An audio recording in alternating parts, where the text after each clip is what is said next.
কেন শেখ মুজিব আসলে তো বাংলাদেশ স্বাধীনতা তিনি মোটেই চাননি। পরিষ্কারভাবে বলা দরকার যে শেখ মুজিব বাংলাদেশের স্বাধীনতা চাননি।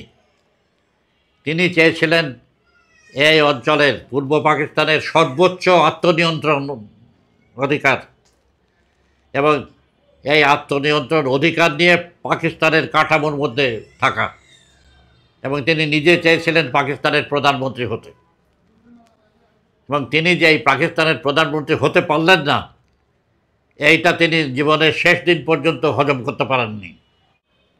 কিন্তু বাংলাদেশের জনগণের যে স্বাধীনতার যে এখানকার যে জনগণের পূর্ব বাংলার, সেইটা তো ওর দ্বারা থেমে থাকতে পারত না। কেন যতই সর্বোচ্চ আত্মনিয়ন্ত্রণ অধিকার নিয়ে শেখ মুজিব যদি সেখানে থাকতেনও, সেইখানে আসল ক্ষমতা ছিল সামরিক বাহিনীর।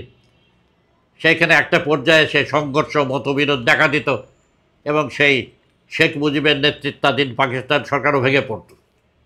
ভেঙে পড়ে আবার এখানে আন্দোলন শুরু হতো। কাজে জনগণের যে আকাঙ্ক্ষা, সেই আকাঙ্ক্ষার নিবৃত্তি তো তারা নির্বাচনের ফলাফল মেনে নিলে হতো না, নির্বাচন সেটা চলতে থাকতো। কাজে জনগণের সংগ্রাম তারপরে চলতো।